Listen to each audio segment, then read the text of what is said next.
'దేవర' ఎందుకు 'పుష్ప' అవ్వలేకపోయింది? నాకు తెలిసి చాలా మందికి ఈ క్వెషన్ ఉండొచ్చు. కానీ మనం పాయింట్ బై పాయింట్‌గా మనం దీన్ని స్ప్లిట్ చేస్తే, మనం క్లియర్‌గా ఎందుకు 'దేవర' 'పుష్ప' అవ్వలేకపోయిందో చెప్పేయొచ్చు. Number 1 lack of authenticity. Authenticity అని నేను ఎందుకు అంటున్నానంటే, ఒక 'పుష్ప' అనే క్యారెక్టర్, ఒక కూలివాడు అనేవాడు ఎలా ఉంటాడో, మనకది ఎంత క్లియర్‌గా సుకుమార్ గారు చూపిస్తారంటే, అతని డ్రెస్సింగ్‌లో కానీ, అతని వే ఆఫ్ బిహేవియర్ గాని, అతని మేకప్ కానీ, ఏదైనా కానీ ఓకే. 'పుష్ప' అనేవాడు కూలీవాడిలాగే మనకు కనిపిస్తాడు. కానీ 'దేవరలో' అలా కాదు. ఒక చేపలు పట్టే మనిషి మంచిగా ఒక ఇస్త్రీ చొక్కా, మంచి లాల్చీ, ఒక మంచి పై కండువా, ఒక ఊరి పెద్దలాగే కనిపిస్తాడు గానీ, మనకి ఎక్కడ అరె బాబు! వీడు చేపలు పట్టేవాడురా అనే టైప్‌లో మనకు అనిపియడు. సో, దానివల్ల ఇక్కడ జనం ఒక అథెంటిసిటీ మిస్ అయ్యారు. పాయింట్ నంబర్ 2 చెప్పినట్టుగా ల్యాక్ ఆఫ్ కాస్ట్యూమ్స్. 'పుష్పలో' మనోడేసే కాస్ట్యూమ్సు క్లియర్‌గా మన ఇంట్లో మనం బయట పల్లెటూరికెళ్తే ఎలా ఒక కూలీవాడు ఎలా బట్టలేసుకుంటాడో అలాగే ఉంటది. అంటే వాళ్ళ ఇంట్లో వాళ్ళ అమ్మైనా సరే, వాళ్ళ ఈ ఇంటి పక్కన ఉండే మన శ్రీవల్లి అయినా సరే ఎలా ఉండేవాళ్ళు అలా వేసుకుంటారు. కానీ 'దేవరా'కొస్తే 'జాన్వీ కపూర్‌ని' చూస్తే ఈ అమ్మాయి చేపలు పట్టే అమ్మాయిలా లేదే! ఏంటి ఇంత అందంగా ఉంది? అని మనకి ఎంతసేపటికి మనం కనెక్ట్ కాము. ఏంట్రా బాబు! ఇంత అందంగుంది. చేపలు పట్టేవాళ్ళు ఇంత అందంగా ఎక్కడుంటారు అనే కాన్సెప్ట్‌లోనే మనం ఉంటాం. ఇంకోటి నంబర్ 3 హీరో సెంట్రిడ్. మన 'పుష్ప' ఎంత హీరో సెంట్రిక్‌గా ఉంటదంటే, మూవీలో ఎంతసేపటికి మనం ఆ క్యారెక్టరైజేషన్ గురించే మాట్లాడుకుంటాం. అంటే అతను చేసే చిన్న చిన్న నువాన్సెస్ గాని, అతను చేసే ఒక చిన్న చిన్న వెటకారం గాని, అతని ఆ డిక్షన్ కానీ ఆ మాట్లాడే విధం కానీ, ఆ కిళ్ళి నవిలే విధానం కానీ, ఇవన్నీ ఒక క్రియేట్ చేస్తాయి. కానీ మన 'దేవరాలో' ఒక హీరో సెంట్రిక్‌గా ఏముండవు. ఒక నార్మల్‌గా ఒక 'సూర్యవంశంలో' వెంకటేష్ గారు ఒక కుర్చీలో కూర్చొని నిర్ణయాలు చెప్తే ఎలా ఉంటదో, అలా ఉంటదనమాట. ఎన్టీఆర్ గారి పెర్ఫార్మన్స్‌ని చాలా తక్కువ యూజ్ చేసుకున్న సినిమా 'దేవర'. అది క్లియర్ కట్‌గా మనం చెప్పేయొచ్చు. ఇంకోటి 'wantedly pushing it for second part.' ఇప్పుడు మన 'పుష్ప' ఖచ్చితంగా ఆ లాస్ట్‌లో ఆ కాన్ఫ్రంటేషన్ సీన్ ఏదైతే ఉందో, 'బన్వర్ సింగ్ షికావత్' దగ్గరది మన 'Pushpa' confrontation scene part number 2కి ఏం జరుగుతుందా అని ఒక ఇంటెన్సిటీ దాకా ఉంటది.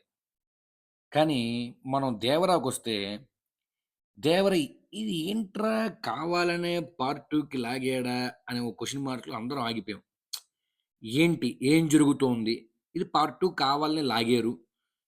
ఎందుకు ఇక్కడే ఎండ్ చేసేయొచ్చు కదా! మనకెందుకు ఇంత లాగ్ చేశారు అనే ఫీలింగ్‌లోనే ఉంటాం గానీ, ఇది మనం త్వరగా క్లోజ్ చేయొచ్చు అనే ప్రతి ఒక్క ఆడియన్‌కి అనిపిస్తది. ఒక క్లిఫ్ హ్యాంగర్ అయితే ఉండదు.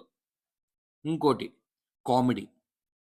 'పుష్పలో' కామెడీ కరెక్ట్‌గా స్టోరీ మీదే కామెడీ ఉంటది. అంటే ఒక లైన్‌లో అంటే ఒక 'కేశవ' క్యారెక్టర్ గాని, మన హీరో క్యారెక్టర్ గాని, ఒక కామెడీని జనరేట్ చేయడానికి ఈ అంటే కొత్తగా ఒక వే వెతుక్కోవాల్సిన అవసరం లేదు. ఒక లైన్‌లో ఎళ్ళిపోతది అని ఒక ఫీలింగ్ ఉంటది. కానీ మన 'దేవరా'లో ఏంటంటే, అక్కడ వర కోసం వెనక ఆడపిల్లలు పడడం, ఆ అమ్మాయి వద్దంటే నేను చేసుకుంటానని ఇంకో సీను అని రావడం, వాడు వర నన్ను వద్దంటే నేను పెళ్లి చేసుకుంటా అనడం, ఇది కనెక్ట్ అవ్వలేకపోయారు. ఇంకోటి 'పుష్పలో' ఈ వీఎఫ్ఎక్స్ షాట్స్ గురించి గాని, అసలు మూవీ టేకింగ్ గురించి గాని, ఏ ఇంటర్‌వ్యూస్‌లో మాట్లాడలేదు. అసలు మేమింత కష్టపడ్డాం. జాతర ఇలా జరిగింది, అలా జరిగింది అని మాట్లాడుతున్నారు కానీ, మేము ఇంత పెద్ద సెట్టేసాము, అంత పెద్ద సెట్టేసామని ఎక్కడ నాకు తెలిసినంత వరకు ఏ డైరెక్టర్ మాట్లాడలేదు. మన 'అల్లు అర్జున్' కూడా ఎక్కడ మాట్లాడలేదు. కానీ 'దేవరా'కొచ్చినప్పుడు 'దేవరా' మేమింత పెద్ద సెట్టేసాం. ఆయుధ పూజకి అబ్బా! ఎంత కష్టపడ్డాం. యెస్. కానీ ఒక ప్రేక్షకుడుగా ఇంటర్‌వ్యూస్ చూసినప్పుడు ఏంటిది సెట్టా? అనే ఒక ఫీలింగు సినిమాకి వెళ్ళకముందే వచ్చింది అంటే చాలా ఇబ్బందిగుంటది. అంటే మనం ఎక్కడ కనెక్ట్ కాము. ఏంట్రా ఇది సెట్ లాగే ఉంది అన్న ఫీలింగు క్రియేట్ అయిపోతది. Point number 8 non realistic things. 'పుష్పలో' మనకి ఏది జరుగుతున్నా కానీ, మనం ఒక రియలిస్టిక్‌గా ఇప్పుడు ఆహ్, రిజర్వాయర్ సీన్ కానీ, ఆ దొంగలన్నీ నీళ్ళలో వెళ్ళిపోవడం గాని, ఇవన్నీ మనకొక ఒక హైనిస్తూ ఉంటాయి. ఒక రియలిస్టిక్ ఫీలింగ్.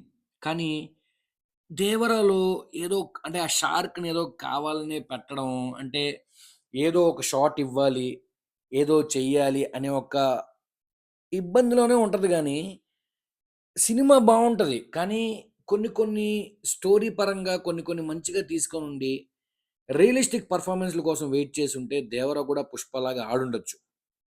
సో, నా మాటేంటంటే 'దేవర' అనే సబ్జెక్ట్ చాలా మంచిది. కానీ దాన్ని వాడుకోవడంలో దాన్ని ఇంకా హై తీసుకెళ్ళడానికి చాలా ఇబ్బంది పడ్డాననిపిచ్చింది. ఎందుకంటే ఆర్టిస్టులున్నారు, చేయగల స్తోమతుంది, బడ్జెటుంది. కానీ ఎందుకో 'దేవర' మిస్ అయింది.